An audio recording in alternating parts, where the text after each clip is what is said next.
So I get asked this question all the time. How long should I keep my receipts, and after how long can the IRS audit me? Welcome back to the channel, folks. My name is Endy Simplice and I'm an enrolled agent and a QuickBooks Pro advisor at Infinity Tax. And in this video, we're gonna go over the best way to do your bookkeeping and accounting. I wanna make sure this is simple for you so it can also be simple for your accountant and also the IRS and in case of an audit.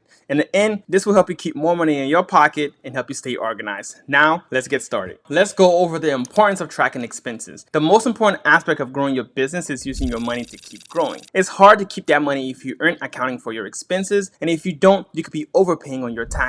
I had a client come to me and she had an Etsy shop. She wasn't tracking her expenses and she told me she didn't make any money, but she had a business expenses. I told her that's fine, but I needed proof of those expenses. And unfortunately, she hadn't kept her receipts or tracked any transaction in any format. And because of that, she couldn't take her startup costs. The key takeaway is new business owners can deduct up to $5,000 in expenses in their first year, even if the business is not profitable. But you must track it to leverage the deductions. Here are 5 reasons good record keeping saves you money. Number 1 is identify taxable income, which helps distinguish between taxable business income and non-taxable income like personal transfer from friends and family. And another one is identifying deductible expenses. You'll forget expenses unless you record them properly. And also establish property bases. Keep records showing of original cost of real estate asset and any improvement for depreciation. And lastly, prepare your tax returns accurately and on time. Show up with your books in order for your tax preparer to help avoid late fees and filing penalties. Audit protection is another one. If the IRS check your tax returns and they can't produce the documentation, you may owe on additional taxes and penalties. Knowing your numbers in real time can also help you make better business decisions as well. How long do you keep your records? The standard rule of thumb is 3 years, but the IRS can assess you back up to 6 years if you have a mission of gross income of more than 25%. My advice is to save your tax documents for at least 6 years. In special cases, if you never file a return, the period of assessment never starts. So keep those records indefinitely if you can. There are 2 methods of record keeping. You have the checkbook method, which is old school, it's paper-based, tracking income and expenses on a piece of paper and balancing the checkbook.